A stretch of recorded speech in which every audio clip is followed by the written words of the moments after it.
Breaking లో చూస్తున్నాం. తెలుగు రాష్ట్రాల్లో రోడ్డు ప్రమాదాలు దడ పుట్టిస్తున్నాయి. వరుస ప్రమాదాలతో రోడ్లు రక్తం ఓడుతున్నాయి.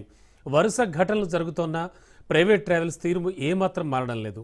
నల్గొండ జిల్లా అద్దంకి నార్కెట్పల్లి హైవేపై రోడ్డు ప్రమాదం జరిగింది. ట్రాక్టర్ను వెనక నుంచి ప్రైవేట్ ట్రావెల్స్ బస్సు వచ్చి ఢీకొట్టింది. ట్రాక్టర్పై ప్రయాణిస్తున్న నలుగురికి గాయాలయ్యాయి. క్షతగాత్రులను మిర్యాలగూడ ఏరియా ఆసుపత్రికి తరలించి చికిత్స అందిస్తున్నారు. ప్రమాద సమయంలో బస్సులో 45 మంది ప్రయాణిస్తున్నారు.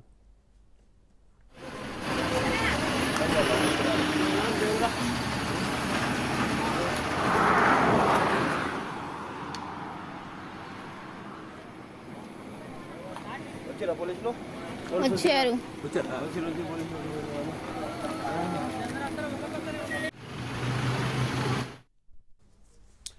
తెలుగు రాష్ట్రాల్లో రోడ్డు ప్రమాదాలు దడ పుట్టిస్తున్నాయి. వరుస ప్రమాదాలతో రోడ్లు రక్తం ఓడుతున్నాయి. వరుస ఘటనలు జరుగుతున్నా ప్రైవేట్ ట్రావెల్స్ తీరు ఏమాత్రం మారడం లేదు. నల్గొండ జిల్లా అద్దంకి నార్కెట్పల్లి హైవేపై రోడ్డు ప్రమాదం జరిగింది. ట్రాక్టర్ను వెనక నుంచి ప్రైవేట్ ట్రావెల్స్ బస్సు ఢీకొట్టింది.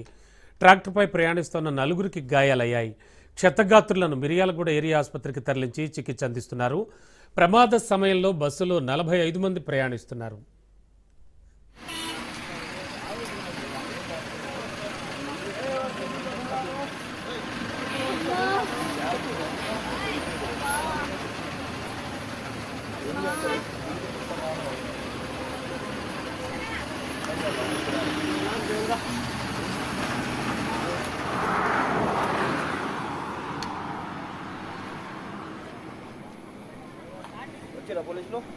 వచ్చారు.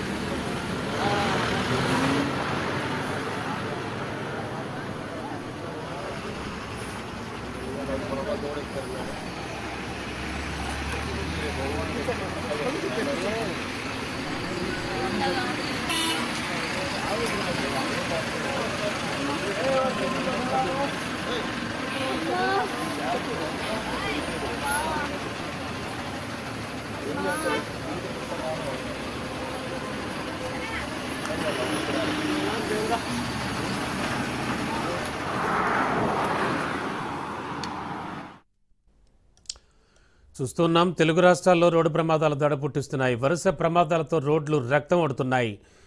నల్గొండ జిల్లా అద్దంకి నార్కెట్పల్లి హైవేపై రోడ్డు ప్రమాదం జరిగింది. ట్రాక్టర్ను వెనక నుంచి వచ్చి ప్రైవేట్ ట్రావెల్స్ బస్సు ఢీ కొట్టింది. ఇక ఇదే అంశానికి సంబంధించి మరింత సమాచారం అందించడానికి మా కరెస్పాండెంట్ పుల్లారావు సిద్ధంగా ఉన్నారు. పుల్లారావు, యాక్చువల్గా ఈ ఘటన ఎన్ని గంటలకు జరిగింది? అలాగే ప్రత్యక్ష సాక్షుల వెర్షన్ ఏమిటి? ఏం చెప్తూ ఉన్నారు వాళ్ళు? ఇటీవల కాలంలో వరుస రోడ్డు ప్రమాదం చెప్పుకోవచ్చు.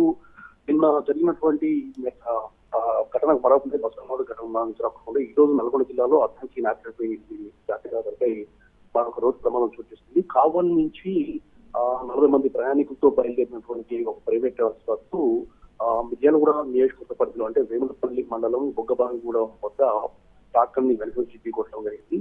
అదే సమయంలో ట్రాక్టర్ లో ఒక నలుగురు ప్రయాణికులు కూడా అంటే నలుగురు వ్యక్తులు పొలం పనుల నిమిత్తం బయటకు వెళ్తున్న పరిస్థితి ఉంది. వెనక నుంచి ఢీకొట్టే వరకు ఆ ట్రాక్టర్ ఒక్కసారిగా పోతా పడింది. ట్రాక్టర్ లో ఉన్నటువంటి నలుగురికి కూడా తీవ్ర గాయాలైన పరిస్థితి ఉంది. వెంటనే అంటే ఇప్పుడు పెద్దగా వరి కోతల సీజన్ కాబట్టి మొత్తం కూడా ఆ పబ్లిక్ మొత్తం కూడా అటు పొలాల దగ్గరికి వెళ్లే సమయం కాబట్టి అందరూ కూడా వెంటనే గుర్తు చేసి ఆ పోలీసులకు సమాచారం అందించడము, అదేవిధంగా సమాచారం అందించడంతో తీవ్రంగా గాయపడినటువంటి క్షతగాత్రులను మిర్యాలగూడ పట్టణంలో ఉన్నటువంటి ఏరియా ఆసుపత్రికి తరలించి చికిత్స అందిస్తున్నారు. అయితే ఈ సమయంలో అంటే ట్రాక్టర్ కు సంబంధించి వాళ్ళు పొలం నిమిత్తం వెళ్తున్న క్రమంలోనే ఈ ఘటన చోటు చేసుకుందని చెప్పేసి కూడా స్థానికులు చెప్తున్న పరిస్థితి ఉంది. వెనక నుంచి ట్రాక్టర్ ఢీకొట్టడం బలంగా ఢీకొట్టింది.